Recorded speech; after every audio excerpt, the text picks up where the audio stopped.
Welcome back to another episode of the Migration Waterfowl podcast. I appreciate you all coming back and joining me today. I got a special guest from Wisconsin, Mr. Max Zaruba. How's it going today? I haven't duck hunted in a couple of months. I'm fiending. I appreciate you taking time to join me today. If you wouldn't mind, take a second and introduce yourself. Let the audience know anything you want them to hear about you. All right. I mean, tons of people in Wisconsin and I guess you'd say the Midwest know me as an ice fisherman. I have a decently large platform called Hardwater Freaks. That's where I guess you'd say, social media famous, even though I'll never take claim to that name because I don't know, that's just kind of weird. But that's just where everybody kind of knows me from. I do a lot of stuff for veterans and kids events where we raise money at my events for veterans and kids. We spend that money on getting veterans or kids out on fishing trips, slowly adding hunting trips into the mix. So yeah, it's been a lot of fun over the last couple of years. Spend a lot of money on doing the right things. So that's like pretty much what my platform when it comes to sales is geared towards is building a community that helps the right people get on the right kinds of trips. And thank God I have a huge group of people who support every single thing I do, whether it be attending our events, purchasing off the website, purchasing things through PayPal that you can't sell on websites because you get in trouble. Yeah. But so it's been quite the adventure. But I'm also a huge duck hunter, and in the last, I would say 8 years, duck hunting has consumed me to the point of I do not deer hunt anymore because duck hunting is my life. I do not fish during duck season. I travel all over the state for duck season. We go to the Mississippi River for 5-6 weeks in a row, 4 days a week. I pretty much devote my whole life to duck hunting during duck season, so it's been a lot of fun. That's me. Okay. How did you get started in duck hunting? Ironically, I'll be truthful. So when I first started duck hunting, I went with the wrong people. We'll just let people's minds venture with that. But I went with what all the viral videos are about. We'll just say Karens who think they own the marsh. That's where I started duck hunting.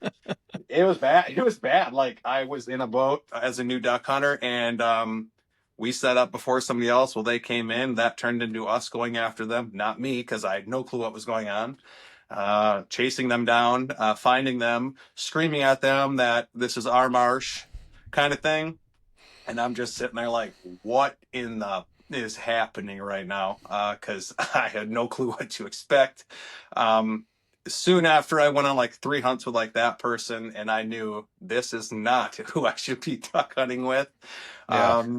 And slowly but surely I got a kayak and I started I had tagged along with other people to the Mississippi River. I learned about that, which is very intimidating to most people, and it was at the point then, but now I'm pretty confident like that I bring my friends with me or friends and I link up and go together. But I got a kayak. I started going out all by myself, so new to like regulations and stuff that I would bring the book and like read before I did certain things because I had no clue. So I started going, taught myself how to duck call, watched a couple YouTube videos. This is before TikTok and all that fun stuff, but Yeah. watched some videos doing that. And over the years, became pretty proficient at it. And then slowly bought a John boat, a 12-footer. Then I bought a 13-footer with a 13 horse. And now I got a 1650 with a 40 horse. So it slowly has progressed. But I started in the industry going with the wrong people, and to this day they know who they are. I'm sure they're going to see this. They're the wrong people. 100%. I'll stick with that. Well, we always talk about finding mentors to teach you is a great way to learn. So I guess it could be said the other way. If they're bad mentors, you can learn from that too. Oh, for sure. And last year I started taking kids out. That was a lot of fun. The kid that I took out last year, I scouted a spot. He could have shot his limit in about 4 minutes. And he was just looking at me with wide eyes, like, what is even happening right now? I was like, a lot of scouting is what's happening. So to see his smile, we went out the next day to a pond on private and we shot some more ducks there. It's been cool, like mentoring. A lot of my friends who duck hunt now duck hunt because I got them to go duck hunting, and their wives don't like that, but teach their own. Yeah. So if you've been duck hunting before TikTok, you've got quite a few years in. How many years have you been duck hunting? Honestly, to date, from the first duck hunt, I would say 20 years, but from where it Okay. became like a diehard obsession, I would say like diehard, I would say 2000, like 14 is when I was like, deer hunting kind of sucks. And then in like 2018, that's when it really started to go downhill, where I just started hunting the rut.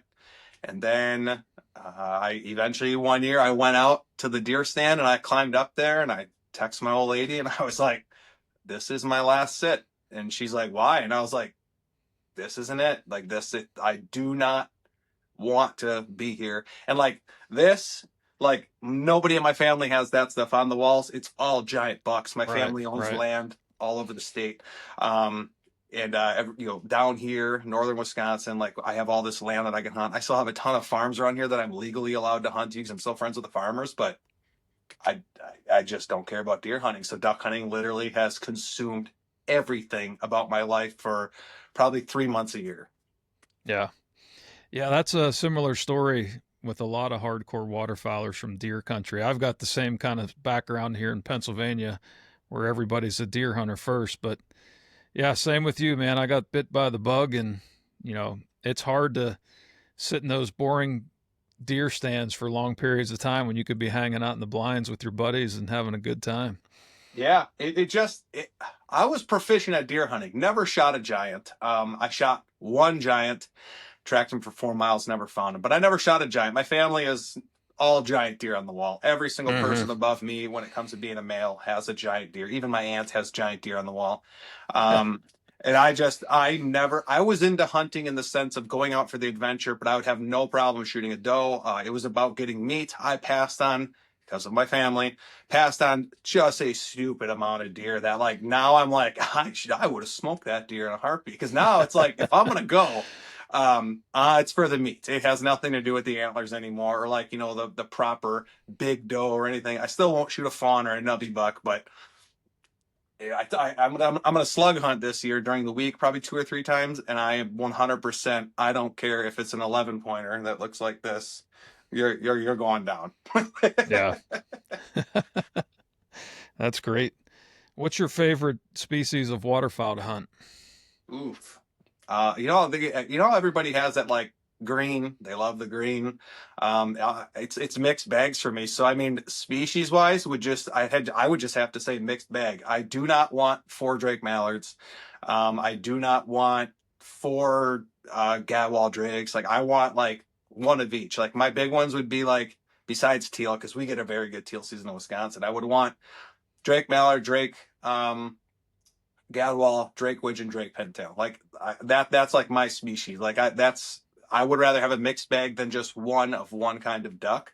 But overall, I don't know why, but I mean, I do love a Drake Gadwall. Like just the way they come in and they play that F game Yeah, of circle and look and cup and leave and cup. You're just sitting there and you're just like, oh my God, I can't call anymore. And if I stop calling, they stop coming. And then no matter what you do, they're like, I'm just going to land 400 yards away.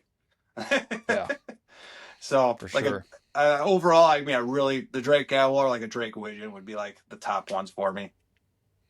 Okay, that's a great answer. I like that. Being in the Atlantic Flyway, we can shoot six ducks, and I'm kind of with you on that. I'm not mad at a nice mixed bag of 4 or 5 different drakes. Yeah. I mean, if a Drake and a hen land, I'm always going to take the Drake. But when I hunt, I got buddies who will not touch anything but Drakes. I have no problem shooting a hen. If I have a choice between the two, it's obviously going to be a Drake. I like the colors, I like the look of them.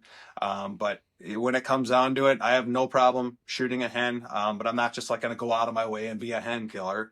But it's a funny little story about like that real quick is I was out with my buddy Jim. A whole group of birds landed at like 40 yards and they landed and it was like tornado winds and we had a hen mallard super close, but like all the other ducks were like further away and he's like, I'm gonna take that Drake Widgeon. So he water swats a Drake Widgeon, I water swat this hen and we missed the other ducks. And I go out to grab the hen and she's kicking like this with a band and I look at Jim and he's like, you gotta be kidding me. And I was like, should have shot the hen, Jim.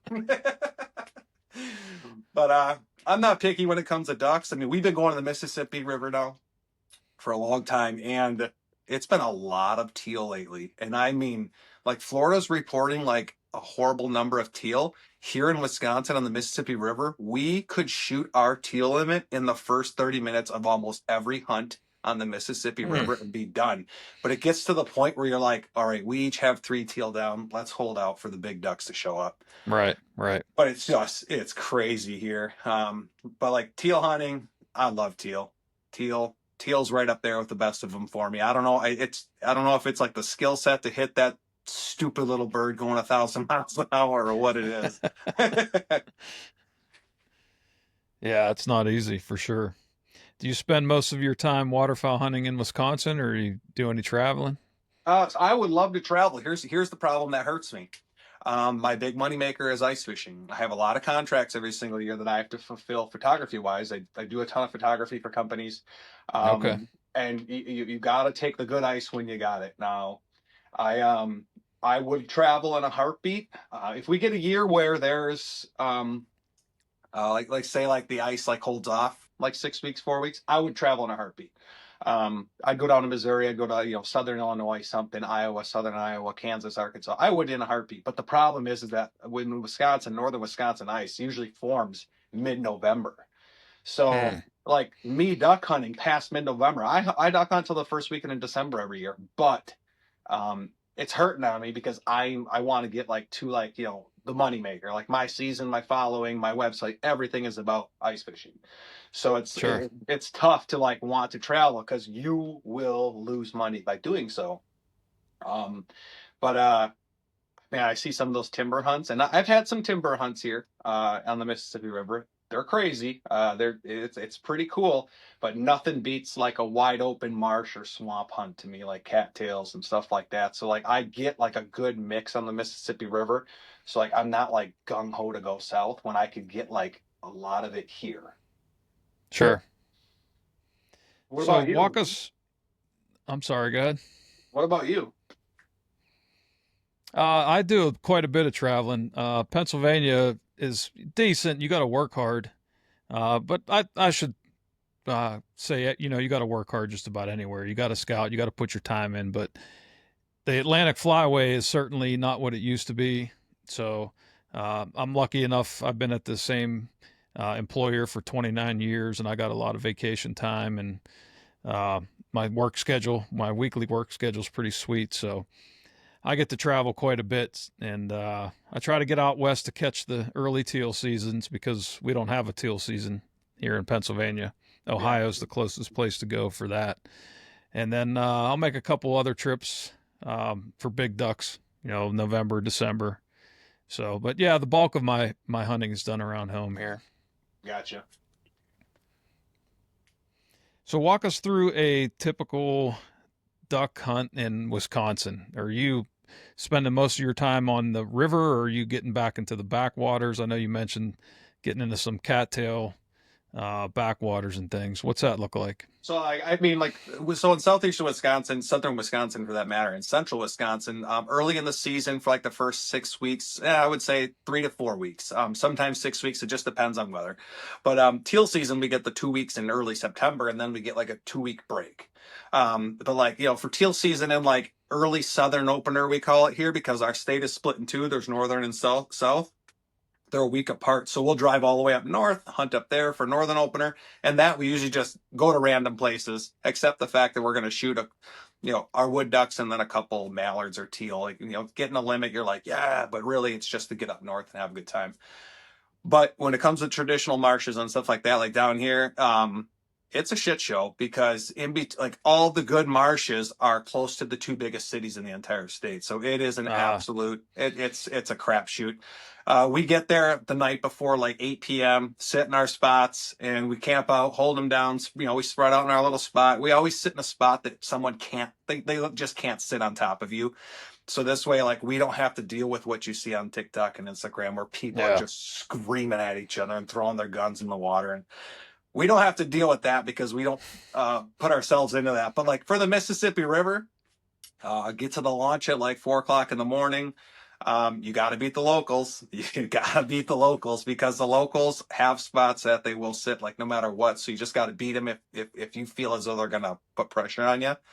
Yeah. But I mean, we throw mega spreads, always throwing giant spreads, lots, like 4 to 6 spinners, tons of shoreline motion with like all sorts of vibrators and splashers and stuff. Like it is super realistic. We do a lot of time, but building blinds, we spend a ton of time building blinds. We'll spend 2 hours in the morning just literally cutting dead vegetation, building it into like a little house with like, overhead cover, Mm-hmm. piling the grass on. 99% of our hunting is not out of boats. We take the boat, we call it the mothership. Take the boat to where you're going to hunt, and then we go hide the boat. Usually in like a hole or like a creek or something around the corner. But when it comes to like main river hunting, we don't do that. Like my vessels over the years have been on the main channel maybe 3 times because the backwaters are just miles and miles deep.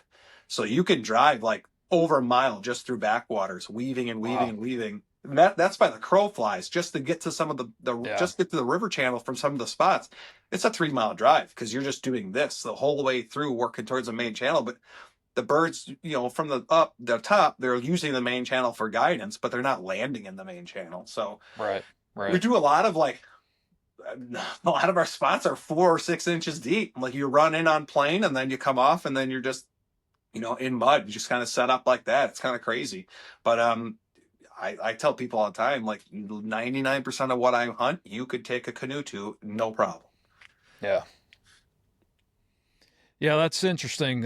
Here in Pennsylvania, at least in western Pennsylvania, the Allegheny River and the Monongahela River meet to form the Ohio. That's the headwaters of the Ohio, and everything's been so channelized. And with the terrain, we've got some rolling hills, which is the foothills of the Appalachian Mountains, and there's really not that much backwater. It's unfortunate because I think back in the day before they dammed everything up and channelized it and put locks in, I think there was a lot more of that. But now it's the few. I do have a couple of honey holes that are tough to get to that a lot of people overlook, but we don't have them in numbers or in depth like you're talking about going back miles into them. That sounds pretty awesome. Yeah, I mean, we got spots here on the Mississippi River. You could run 5, 6 miles, to the point where you get to where you're going, and then you're on the way back. You're like, thank God we have 2 boats because this one might not make it back. I might Yeah. not have enough gas to get back, but we figure it out. If we're ever going to do anything where it's like, if we're going to go downriver from a launch, we always have 2 boats. We will never go downriver with one boat because that nightmare could become a reality really quick. Sure. Um, I would say 99% we're launching in the backwaters. Like we only have one spot where you actually launch into a moving channel. The rest is backwater, and you'll see guys with canoes and kayaks, reasonably okay amount that they'll paddle in, and you can do it. But the problem is you got guys like me and the guy that I hunt with a lot, Chase. We throw giant spreads, and whenever we do, it's pretty rare because we hunt in places where there's not a lot of pressure. We'll go out of launches that most guys won't go out of, and we always throw a giant spread. We always give the courtesy to go tell them, hey, we're throwing a giant spread, like 200 decoys, 6 spinners, the whole Yeah. deal. If you want to come hunt with us, by all means, come hunt with us. But we're just letting you know. Even though they're like 300-400 yards away, if they drive past us, we always flag them down or run over there and just let them know. Because when you're on the Mississippi River and you're hunting that heavy migration, 9 times out of 10, you got a giant spread out. That's what they're going to work. And Sure. and it's not being cocky or overly confident. It's just how the ducks Right. do it. Small spreads work. They do. But when you're sitting next to somebody and a flock of 250 comes down, they're not going to go sit with the little spread. 9 times out of 10, they're going to sit with that giant spread. Right. So it's an adventure. We've never had issues on the Mississippi River. We've never run into that guy, if you know what I mean. But Mhm. you do run into that guy in southeastern and the southern part of the state, just because everybody's so crammed in. There's only so many marshes. Whereas the Mississippi River, you could go out of one launch and drive 6 miles north and see 4 sets of hunters. It's Okay. it's so big, and then you Yeah. Yeah. could buy a tag for Iowa or Minnesota and hunt that side of the river too, and now you're double. It's because the channel just does this the whole way, so it's endless. Yeah. Yeah, that sounds really cool. That's pretty. That's pretty good thinking of asking people to hunt with you. I think a lot more people are starting to see the value in that instead of competing against each other. And I try to do that myself. I think that goes a long way. It makes the experience better for everybody, I think. Yeah. We had an issue. We had not an issue. We had a couple last year, husband, wife, fiance, what a girlfriend, boyfriend, whatever. They seemed like husband and wife. They beat us to the launch, which does not happen like ever. We're never beat to the launch on the Mississippi River, but they beat us, and they left right as we pulled in. They pulled away from the launch, and we watched them, and we're like, no, they're going to the spot. They ended up sitting in the wrong spot, and we went over there and told them we were planning on sitting over here, and they're like, oh yeah, go ahead, and it's like they were a very nice couple, super nice to us. And it was one of those. Chase was the one talking to him, and Chase is like, I tell you what, sit over there, sit right there. Don't sit there, sit right there. If you sit right there, you're going to get some shooting in, and then we'll go somewhere else. So we went somewhere else. So then we heard them shooting in the morning, and then they never shot again. So like, we were like, what's going on? Well, we went to leave. We drove past. The launch was dry. These people, these people hunted for like 30 minutes and then left. And it's like, I wish we would have known your hunt for 30 minutes. Like, so, cause we got skunked that morning. It was like, we know where we would need to be for the birds. And these people were there, but then they left and we didn't know they left. So it's like the kingpin spot of the area went unattended and all these ducks were flying over it all morning. And we're just sitting there at the launch like, oh my God, we just missed out on a great hunt. But to each their own.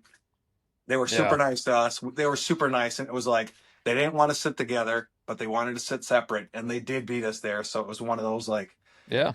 give them the spot. Just let them Sure. have it. We're not going to play this game because it's not fair. Chase could see how many decoys they had in their boat. And it was like, if we sit over there, it's just going to ruin their hunt.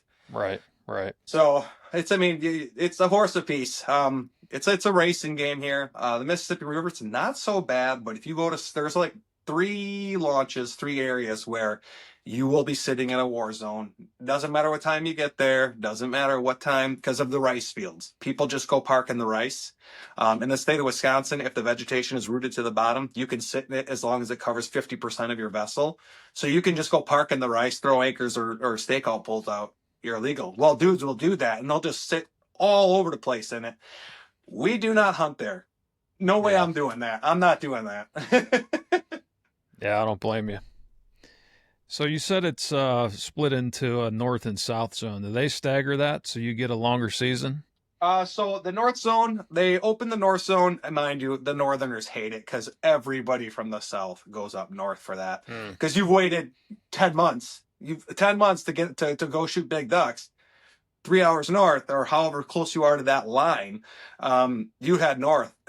So 1 week prior, the North Zone opens, and then the next week, the South Zone opens, and that stays open for, I believe, 2 weekends, 10 days worth. Then it shuts down for like 5 weekdays, and then it reopens again in the South for the rest of the season. So we all like to go up north. For me, like I said, it's just a way to get up north and have a good time. It's not about shooting ducks and nothing like that. We don't go. If we bump into a local, we leave. Like it's not their water. They don't own it. But like, you're literally going to where they're trying to enjoy their opener. They're not coming south. Northerners do not come south. Because once the South opens, I never go back up north. It's not worth it. Yeah. Whereas the Northerners, they never come south because that's their lifestyle. They like that. They like being left alone. I cannot blame them. I would be the same way. So we go up there, usually shoot some ducks, do some hiking, and then we go do some fishing and stuff like that. But the southern opener is where it's a kingpin for us. Like that's the big one, because that starts out your duck season. It's close to home. That's where we do all of our scouting. So the split is cool, but at the same time, for the sake of people who live up north, if you're watching this and you live in northern Wisconsin, I'm with you. I think the whole state should open at one time. Don't hate me, love me. I'm on your side. So what does your scouting look like? When do you kick that off? We've already been doing it for a couple months. Okay. So educational standpoint here. Scouting isn't just for ducks. Scouting is for food. So we're already looking for sprouting smartweed, millet, rice grass, duck food in general. If you're a big wood duck guy or mallard guy for that matter, And mallards do eat acorns. You look for oak trees. If you like to hunt in the trees, see if they're having acorns this year, because that's going to dictate if they're going to hit that spot heavily or not, because they love waddling up in the woods and eating acorns. But we love checking on those food sources. But the huge one for us, huge in southern part of Wisconsin, is DNR projects, because the DNR does all sorts of different projects that opens and closes pieces of marsh, but also they spray a ton of Phragmites. I don't know if you guys got Phragmites there or Oh yeah. Phragmites. Yep. So it's we check on that. We check to see if they sprayed, because when they spray, that kills all the vegetation. It makes new holes.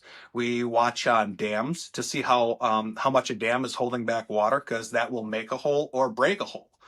So usually once every 3-4 weeks, we drive around to all of our spots, we check all that stuff, and we're not looking for ducks. We do not care about ducks this time of year, because all these little hatchlings, they're all going to go north. As soon as they're big enough, 90% of them are going to fly north, because as soon as they're big enough, it's late July, hot as all hell, they want to get out of here, so they leave. But then close to waterfowl scouting, the things that we look for around here, it's just duck numbers. We're just looking for the food and the duck numbers, seeing where they're concentrated. We'll sit early mornings or late afternoons and just watch where they're landing. But like Mississippi River, you're trying to find out what food they're hitting, when they're hitting it, and then where they're loafing. Because where they roost like 99% of the ducks will roost in the food. So in the afternoon, you don't want to shoot the food up. And on the Mississippi River, they come back like 9, 10 o'clock at night sometimes, because we'll sit until an hour after dark, never hear a duck, drive in the next morning, jump 10,000 ducks. And it's like, you had to come back in the middle of the night. So in the Mississippi River, the huge thing we look for between Chase and I is feathers. We'll drive into holes and then slow roll the shoreline, and we're just looking for feathers. And then if you're not looking for feathers, you're checking the rice. You're seeing if they're hitting the rice or not. Because if they're hitting the rice, you'll see that all the seed is gone, or the stems are all broken. So that's how we scout the Mississippi River a lot. And we hunt all up and down the Mississippi River, usually north of La Crosse. That's where we're at. As far, I don't know if you know where that is, but like that's like the famous area of the Mississippi River. The biggest congregation of ducks on the Mississippi River falls between Ferryville all the way up to 30 minutes north of La Crosse. And Ferryville is like the notorious, world-renowned canvasback hunting. And that's where that's where like the big Wisconsin canvasback and diver hunting happens out there. But scouting all that, really, we're just driving around trying to jump birds. And I mean, Chase and I 2 years ago so aggressively went scouting to hunt immediately at noon one day. We came around a corner and like 250 teal, couple mallards and a couple wood ducks got up, and Chase and I looked at each other, and I was like right here, and I started launching decoys while he's driving through ducks jumping, throwing decoys. Chase, while moving, drops me off with my blind bag and loaded gun. I sit down, turn around. He's still driving away. I shoot, he parks 40 yards away. Before he kills the motor, I got 2 teal down. Chase gets out, he's like, what are you shooting at? And they're just blowing back into this hole because they have to be there. And it's as fast as you can reload. We shot our remaining 9 ducks, because that morning we only shot 3 where we were. We shot our remaining 9 ducks, and then we looked at each other, we're just like, what even happened? Like, what was that? So like our scouting missions, you have to be prepared to hunt, because if you jump them in the middle of the day, 9 times out of 10, they're going to come right back. They're just going to go up circle, and then they're going to come right back. Sure. So, and it's happened with mallards, gadwalls, you name it. Like if they feel safe in a spot and you jump them just with a boat, you didn't shoot at them, they're coming back. And they usually come back in waves, just like kind of like you guys. I'm sure if you jump them, a couple will come back, a couple will come back. Right. So like you can time out how you go get your dead birds, because you don't want to interfere with the next volley. So that's how we do our scouting. It is a lot of fun.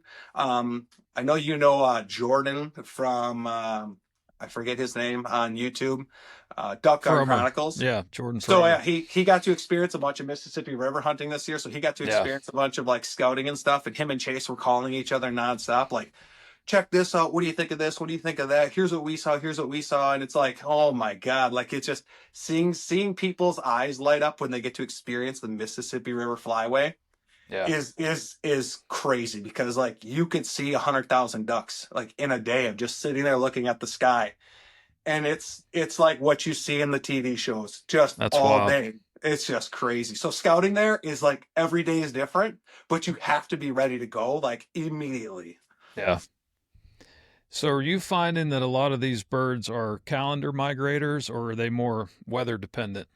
So, so calendar migrators that does exist, but things that can stop them is heavy wind events. Mm-hmm. Here, so like Wisconsin, if you're within an hour of the Mississippi River, you're in the Mississippi River Flyway, in my opinion. Okay. Outside of that, you're in the Mississippi River Wind Flyway. What you need, if you're east of it, is a northwest or a west wind to blow that flight off the Mississippi River because those ducks do not want to come off of it. But if Mm-hmm. they're so high and it's early morning, afternoon, and dark, what you'll notice is if you get a high northwest or a west wind overnight, those birds that were flying at night, say with a full moon, southeastern Wisconsin will be loaded with ducks the next morning, and I mean Hmm. tornadoes, because those ducks don't really know the difference. They're just migrating at night. The wind is slowly but surely pushing them and pulling them off path.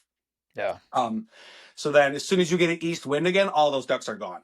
But like the Mississippi River, it's kind of crazy. So like you're focusing solely on wind patterns. That's what we focus on.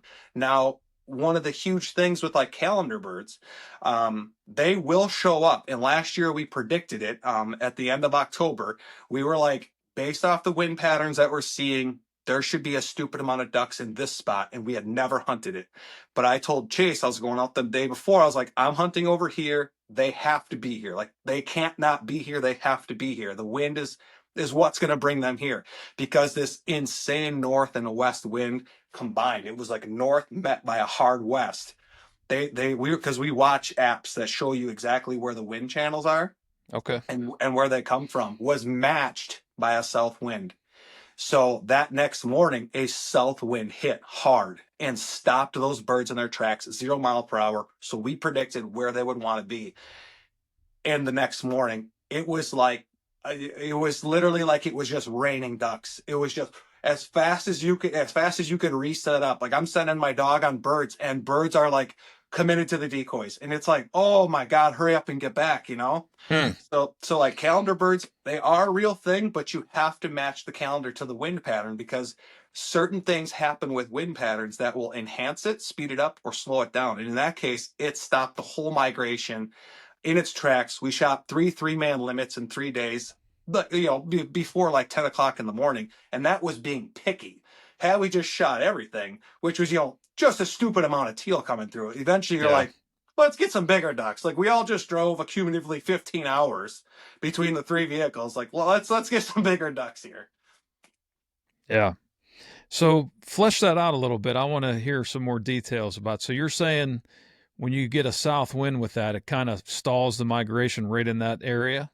So wherever you're at and wherever the ducks are migrating, a south wind will stop it dead in its tracks. So what they'll do is Okay. they'll come down to feed. So our favorite time to hunt the Mississippi River has slowly become a south wind, whereas most guys, they only want to hunt the northwest because that's bringing the new birds. Sure. The problem is, as you may know, and a lot of people watching this will know, a mallard will migrate over the United States, never land, and go straight down to South America, the Gulf, the south coast of the United States in one flight. Running at 100, 120 miles an hour in the dark Yeah. on a full Yeah. moon. Let that sink in. Those ducks are going over billions of people that are never going to give a hunter the time of day. The Sure. 1% of us a time of day on our spread. And they're gone. So like paying attention, if you get a heavy northwest wind, the birds do want to come down to feed. But as you see with a lot of these GPS tracked ducks, they just keep going. They Yeah. they they, they do not stop. And our favorite wind is to hunt on an upcoming south or a just happened right now this morning of the hunt. A south has started because the ducks will come down and they'll hang around those areas more. Now you usually only get the first day of that as a really good hunt because after that, once they come down, they've never been there before. Like a lot of these ducks are this year's offspring, babies, brood, whatever you want to call them. A Sure. lot of those ducks are from this year. They don't know the area. So once they come down, they find an area, and then they spread out. And that's when you get ducks that find the refuge, they find the river channels, and they find the places where hunters aren't pretty quickly. Yeah. So you can't just beat up one spot on a heavy south wind, because the ducks that are in that area that didn't get killed by shooting them in the decoys, they are not coming back to the decoys. So, Right. and I mean, even teal, you'll see it. Teal will just come in and circle, circle, circle, but they'll stay off to the side, and it's like they had to have been shot in this area already. So like hunting the winds is the best for Wisconsin. An east wind is a nightmare. An east, a northeast, southeast. East is a nightmare because what it's doing is pushing birds back away from Lake Michigan, and we don't get a Lake Michigan flight from over the lake. They will come down and run the shoreline down, or they go around it and run the Michigan shoreline down. They do not, if you look at GPS tracking, what does all these ducks do? They usually fly around the edges of the Great Lakes. Yeah. They're hugging the shoreline. So like on a heavy east wind, I live in southeastern Wisconsin. I'm 25 minutes from Lake Michigan. If we get an east wind, pretty much moves all the ducks out. So you're heavy on a west or a northwest or a southwest. That's when you're going to have your best hunts. And that just goes with numbers, watching GPS tracking, watching wind flows, stuff like that. Here's the thing. I get it. A lot of guys have very busy schedules. They have a lot of kids. They too committed to marriage timelines with like family things, family events. They don't have the time to sit there and watch wind flows and say, I'm hunting this day, but not this day. They're hunting the day that they can hunt. So it's not for everybody. It's a lot of work. It's a ton of texting, a ton of phone calls, a ton of driving around. If you see the what is that called? The hunting public, those guys. Mm-hmm. Oh yeah. That's like Chase and I, or me and my buddy Roman, me and my buddy Jim. It's nonstop phone calls, nonstop text messages. You check this, I check that. It is nonstop. So it's a crazy experience, but watching wind flows, moon patterns, calendar birds, like we put it all together, we all team up, and we make a lot of hunts happen because of it. Okay. Yeah. Where are you getting your GPS tracking info from, if you don't mind sharing that? You mean like Onyx and stuff like that? For you were talking about how you can see the ducks will follow the edges of the Great Lakes, and There's apps like Windy. Oh, you mean like GPS track ducks? yes. Cohen Wildlife Labs. Okay. You probably heard of I've them. seen that one. Yep. Yeah. 50 Ducks tracks them as Yep. well. And then there's another one. I can't think of the name right now. I've posted about it before, but I post this stuff all year for people to be able to watch these ducks, because you can really watch patterns of ducks. But like Cohen and 50 Ducks are my two favorite ones, Yeah. and because like Cohen puts flights in the sky to like check on these birds as they migrate, and they report where the biggest concentrations of birds are. So Oh, it's that's like, interesting. yeah, watching Cohen, like after our season's closed, they'll be pointing like, like showing where in Illinois and Missouri these ducks are. And if you pay close attention, you'll notice like a big thing with like Cohen and 50 Ducks. You'll notice a trend of ducks just aren't going south like they used to. They're taking a lot longer of a period of time to go south because of the warming trend that we may or may not be in. We're not going to get into that because I'm not going to argue with that. But the warming trend that we may or may not be in, ice. So ice is a big one up here, like Wisconsin. Once we see snow and ice, they start to push further and further down, like pretty quickly. Yeah. So it's watching those GPS track ducks can teach you a ton. And watching Cohen, because they post flights, videos, pictures of where the big concentration of mallards, gadwalls, pintails, widgeon, wood ducks, they post that stuff. So like watching those people talk about that, there is no arguing it. That is what's happening. Here's a picture, here's a video, Right, here's a right. here's a timestamp. So that's huge to us. Yeah, for sure. Are there any other weather patterns that you're paying attention to along with the wind? Snow. So Okay. as you may know, birds in Canada, cold doesn't matter. Freezing a lake and freezing marshes doesn't matter because they still have rivers. It's about food. It's about food coverage. It comes down to food coverage. And as soon as their food's covered, or we like to say, as soon as a mallard gets snow on its feet, as soon as the snow can cover its foot, they're done. And that's when they start to push. And if you watch big snow events, that's when you want to just be anywhere, because the birds are going to start pushing. And you can watch Cohen, you can watch 50 Ducks, you can watch all these other ones, you can watch Doppler radars. They'll report giant Yeah. migration, like the Yep. giant migrations coming over the border from the north. So and that's when like North Dakota just gets stupid. Nebraska gets stupid. The Mississippi River can get stupid, but when a duck starts to get snow pressure and their food's covered, they start to get the hell out of Dodge. And that's when they usually start pushing heavy to like Illinois and Missouri based off of what Cohen shows. That first big snow event, Illinois and Missouri, that whole stretch right there really starts to show monster pushes of birds.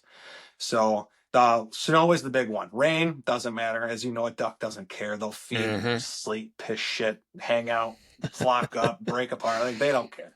Right. So all this public land that you have to run around on in Wisconsin, is it kind of wide open, or is there any spots that you have to get into any type of drawing or anything? So no, we don't have drawing. The only, I guess, drawing you would say there are hunt clubs. Is disability blinds.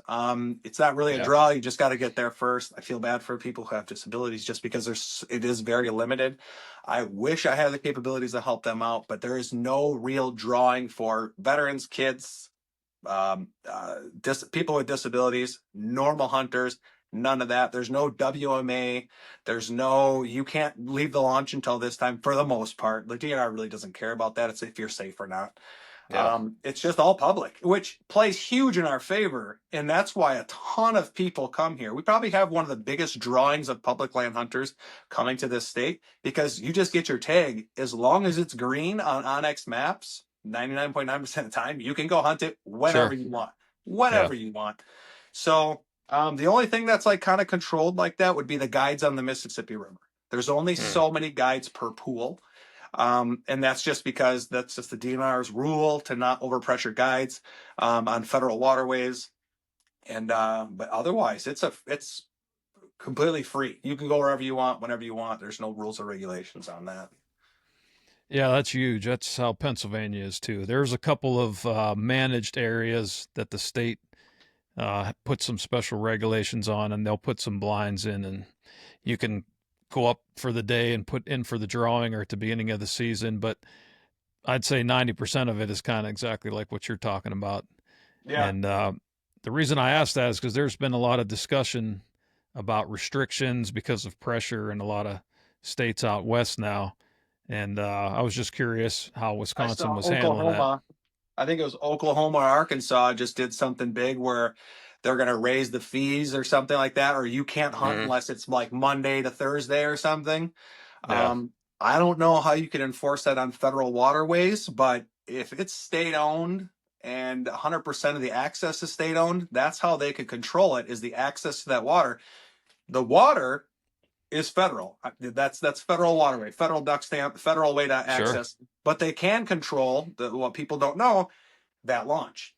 Yeah, They can tell you you ain't using that launch without these permissions. And just like how some launches have cache, some have a QR code you got to scan.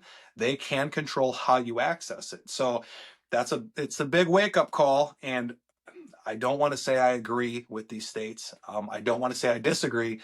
But when you got states that have very little water access, that aren't based off of a river, like some of these southern states, closer over by Nebraska and Oklahoma, and everybody's hitting one area, I can kind of see how bureaucrats, politicians are getting involved in saying we need to defend our people more than the out of towners. yeah, I don't think limiting them is the right answer. Maybe raise your out of state resident license, your non resident licenses. I mean, I guess that'd be the best case scenario. But at the same time, it's like, just like with northern Wisconsin, I feel their pain, even though I'm 100% legally going and hunting there, and I'm never going to come back again. They waited all year to hunt their area, and now the whole southern half that can't hunt comes up there. I feel their pain. I always try to go where there's no truck, or I try to get to where I'm going to go first, just so I don't interfere. Because in yeah, reality, I'm never going there again, and I'm ruining their opener by coming from the south there when they're not going to do the same thing to me. sure. So it's I see it's a shit show brewing because I could see other states starting to be like, oh yeah, we're going to do this, we're going to do this. Thankfully, I live in Wisconsin. In my opinion, it's one of the best duck hunting states simply because we have so much Mississippi River access and so much public land with marshes. Thanks to Ducks Unlimited has been doing giant projects here, just absolute giant hundreds of millions of dollars worth of projects here. So that's been super cool to see. Um, it's it's going to be interesting in the next 10 years because, as you know, duck hunting's dying. Yeah. Nationwide, duck hunting's dying. It just is. But the DNR is, slowly considering ideas and methods and ways to get people more engaged with the sport. So kind of like with crossbows, bow hunting slowly dying. Uh-huh. Okay, we'll let everybody use crossbows. Um, I don't believe everybody should be able to use a crossbow, but when it comes to the Right. sport, when the sport not dying, I think everybody should be able to use crossbows. So if they got to make maneuvers to get the youth to want to do it, fine. But I could see these access things that you just mentioned with like Oklahoma and Arkansas and that, where they're starting to talk about who and when could access public lands from out of state. I could see other states starting to look at that because they want their residents to really be able to focus on having access to the things that they pay taxes on or they maintain, which would be their launches. Um, I could see the feds getting involved. Quote me, the feds getting involved because you're controlling access to a federal waterway. So Yeah, I bring that up all the time for argument's sake. You go out west, just say like to Nebraska, there's a lot of federal properties that are managed for waterfowl that you can hunt on. And it's like that's my tax money paying for those. How are you going to tell me to stay out of there? And yeah, I think there's definitely an argument on that standpoint. yeah, and I feel as though once the feds get involved on that, they're going to win as they Mhm. righteously and rightfully should be able to win that case for Right. waterfowlers, no matter what state you're from.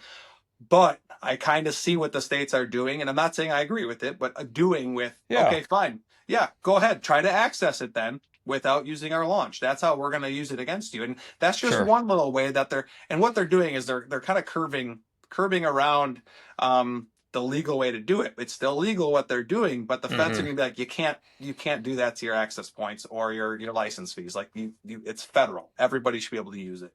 Yeah. So it's going to be a 50-50 war, and the feds will come out on top if they battle it. Simply because it's tax dollars. Even though I'm from Wisconsin, I have every right to go down there, buy my license, and hunt that water. Sure. I'm not going to, but I mean, it's your right. Yeah. Yeah, I'm all for giving the residents much better advantage for sure. I mean, I think that should be everywhere.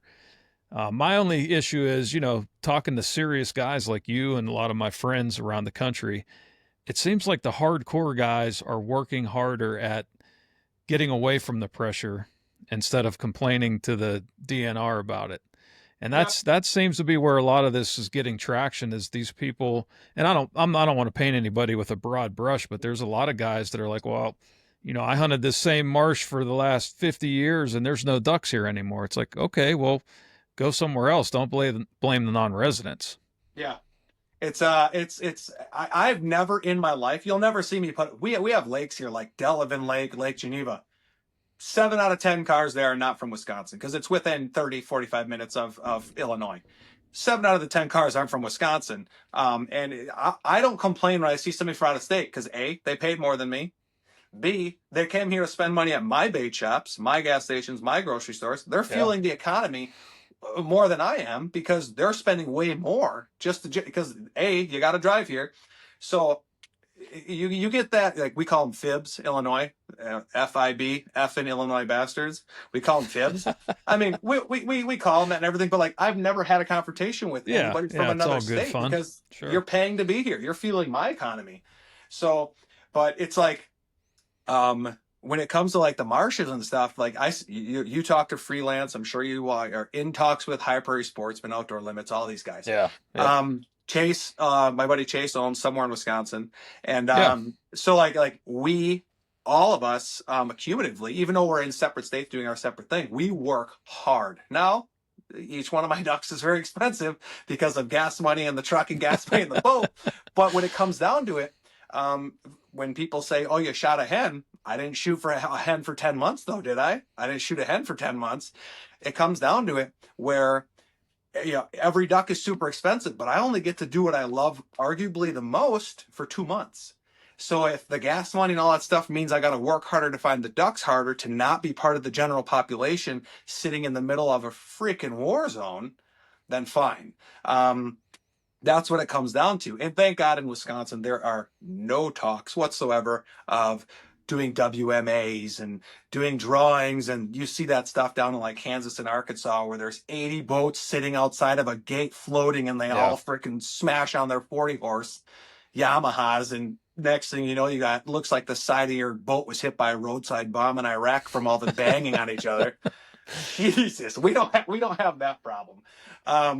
And there's like no talks of that. So it's a free man's world to go do whatever you want. Each launch sign will have like rules. You can't camp. You can camp. You can camp if you're on this part of the property, but not this part. So each one has simple to follow rules. I hope in the future that never happens, but Wisconsin, if people would just call their biologists, stuff that's not made public that's already been made a decision on, they can tell you things that have been made decisions on, but they're not making it public because they don't want it to be abused too fast. They want a slow transition into new rules and regulations and things that you can and can't do. So if people just started contacting biologists and stuff, they will learn about stuff like what you're talking about. It's so easy. Emails, I email, text, and call with my local biologist in all the counties that we hunt. And like there's marsh managers, riverway managers, all this stuff. So like we talk with them. So all the things that you're talking about, you get your answers real quick. If you just stop posting on social media and go to the source, you can get your answer on who, what, when, where, why, how with all those issues that we were talking about. Right. Yeah, for sure. Well, I wanted to give you an opportunity to talk a little bit about Hardwater Freaks and the stuff that you're doing with veterans and the youth. I think that's super important. So a huge part of my heart, I'm a veteran myself. There you go. So a big part of my life is like my history, as a veteran. That's like a huge part of my life. I served 8 years in the Marine Corps. Went to 15 total countries, have a huge heart for veterans. And I started this platform as like my friends and I just being funny, like, let's start a Facebook group. Tons of stuff went viral. It blew up. Started making a bunch of money off it. We make a ton of money off of it now, but I spend a ton of the money on kids fishing trips,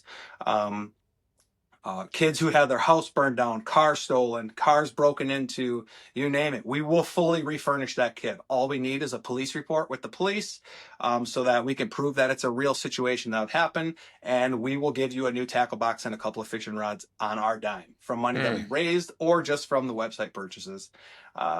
Kids fishing trips, veterans fishing trips, veteran just nonprofit donations. This past year, we held our big event. We had like 157 people show up. We had over, I think, 50 sponsors this year, over 100 raffle items. We raised $10,000 for nonprofits to help veterans, I guess you would say, recover from PTSD, manage their PTSD by giving yourself a way to cope and get away from what's going on mentally so that you have a way to help yourself with the curing and healing process, which for us, it's fishing trips. We love getting a couple of trips every year to veterans to go fishing. Last year we did duck hunting. We bought a duck hunting trip. I'm going to do another one this year for Lake Michigan. And it's just a way to give back. Instead of take as a company, just make money, and just keep spending it or just keep making it. I want it to be a community-based LLC. So we spend a ton of what we make back. And that's like what my following is pretty much a mass amount of, is people who care about kids, that care about veterans, and painting a brighter future. And on the duck hunting side of it, I don't have an LLC that's duck hunting based, but I do. I am launching duck hunting apparel now. We have like duck hunting decals and stuff that we sell. I'll never get big into the industry with product, just because I'm already big into the industry with fishing stuff, and that's 365. So like I gotta like pick and choose, but it's I have a network of a lot of very good people and a lot of amazing companies that I work with that can really just change people's lives. So that's my huge thing. In the meantime, I fish and I duck hunt a ton. It kind of interferes a little bit, but there's a lot of late nights. There's a lot of sitting on the laptop at Airbnbs, like trying to make sure stuff with the website and trips. People are on trips here, people are on trips there. Right now we're working with a mom. I'm waiting to hear back from her. Car was broken into, I believe it was, and the whole tackle box of her kid was stolen. So we're going to replace the whole thing. free of charge. Just need a police report just so we know it's a real thing, just because there are those people in the world. Unfortunately. Yes, we've already encountered some of that, but yeah, no harm, no foul. That's why we Right. just say, as long as it's a real thing, police report. One guy's house burnt down. One guy's garage burnt down. Matt Markison, hey buddy, if you're watching this, I was like, did it really burn down? He sent me a picture. It was burned down. Wow. But we helped out with some fishing tackle for him, and another kid, his parents, I believe it was the RV burnt down on a trip or something, or outside the house. They lost everything. I contacted the police department, confirmed, hey, this happened. We surprised them with $750 in tackle. So it's that's where my heart's at. That's wonderful. It's the right thing to do. As a veteran myself, and somebody who really, I don't have kids, I never will, but who loves seeing youth succeed. This sport dies if the youth doesn't succeed. That's the way I see it. So if they're not going to succeed, the future of hunting and fishing is gone, and people need to wake up and realize that. And that's a huge thing that I push all the time. Yeah. Well, I appreciate your service to our country and your service to the hunting and fishing community. That's amazing work you're doing there.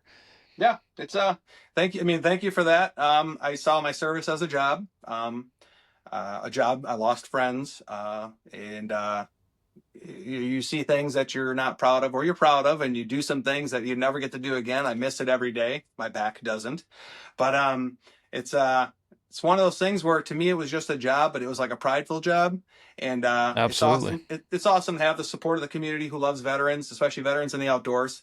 I would not be where I am today if it wasn't for my love for veterans and kids. I openly know that. I admit it, and I love it, because I'm never going to stop doing the right thing, in my personal opinion, for those people. So if you like helping veterans and kids, all you got to do is support the website at hardwaterfreaks.com. Go to our social media. Everything that is shared, liked, and commented on slowly but surely creeps us up.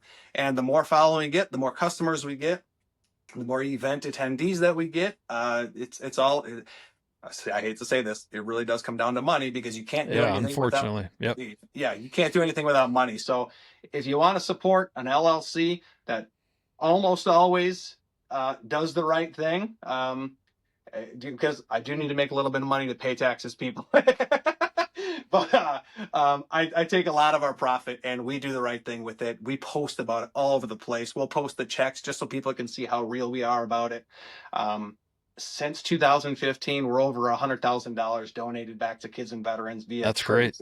Trips, gear, nonprofit checks, you name it. So if you like supporting things like that, hardwaterfreaks.com, or contact me on social media. It's literally what we do. Awesome. I got to ask you, because I ask everybody, what do you have, like a favorite hunting story, or like a crazy thing that happened while you were hunting or fishing?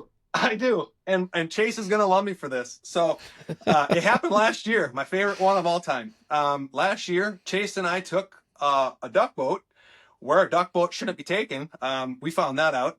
But we ran into this spot at night, and we've never been in there. So Chase and we've never taken a boat in there. So we took the boat in there, came off plane, and it was like, hey, let's push pole. We started push poling. And it was like 800 yards to get to where we wanted to go. We push pulled for like 20 minutes. And in the dark, we did this, hooked off to the right. And we didn't know it. But my old lady's like, we got to go that way. And she's on the bow, like using another push pole to like keep the boat angled. Well, she didn't know it, because it's pitch black out. There's no moon. We don't know. Well, we twisted. So then we recorrected. Well, that took us across a mud flat. Well, we were stubborn and kept pushing through this mud flat. And it became an absolute nightmare, heart attack. Like, I'm not kidding. We were literally on the verge of dying. Like, I've never sweat that much. I've never pushed myself that hard. I have back issues. I have radiculopathy, neuropathy, like nerve issues from my back issue throughout my body. Okay. And I pushed myself too hard, way too hard as best I could. Chase pushed himself so hard. We eventually were laying on my hunt deck like this, both kicking our feet to see if that would just make the boat glide across the mud. It didn't. Eventually, we got in the boat, dripping sweat. Mind you, it's like 35 degrees outside, and we're just pouring sweat. Yeah. And Chase looks at me. He's like, because I got a Pro Drive motor, and he's like, just bury it in the mud. He's like, just bury it and open it up. My old lady and him would just push pull off the side, and we like turned around slowly and just slowly made our way out, and we left. Went to a completely different launch. Didn't get there until like 30 minutes into shooting, and shot the fastest limit that we ever shot in our life, thinking that we just Wow. ruined the whole day. But we talk about that still, and it's like, I don't ever want to hunt anywhere near this place ever again unless the Mississippi River is at stage 10 flood class A. It's like, it was That's crazy. I've never in my life thought I was gonna die like that. It was sitting there with Chase. We honestly looked at each other like, what the man? Like, what is even happening right now? It's crazy how that works. Though. A lot of times when you get into situations like that, you get rewarded with a limit of ducks after something crazy or a lot of hard work. To this day, we talk, and he's like, why didn't we just turn around when the push pulling didn't work? And he's like, why didn't we just stop? And he's like, instead, we're like, let's push a 1,000-pound boat further into this shit. And it just kept getting worse. And eventually you got to the point where you couldn't feel your legs, and it was like, Yeah, I'm done. And then, so it's, I guess that'd be like one of my top 2 nightmare stories of duck hunting. that's great. Well, Max, I've taken up an hour of your time. I really appreciate you making the time today. Hey, anytime. You mentioned going to the Hardwater Freaks website. You're on Instagram. Anywhere else you want to I'm on plug? everything. Only one I don't take too seriously is YouTube when it comes like duck hunting and stuff, just because I don't have the time to do the video editing. A lot of our duck hunts, if little plug here for Chase, somewhere in Wisconsin's YouTube. If you go over there, you can see pretty much every hunt I've ever been on with Chase, which is probably like 20 hunts a year, 15 hunts a year with Chase. You can go over there, see my dog's first season last year. Otherwise, for supporting me, it'd be TikTok, Instagram, Facebook page and group. Otherwise, the website, hardwaterfreaks.com. All right, Max. I appreciate it. Just hang tight after we stop this, and appreciate your time. Oh, yeah, anytime.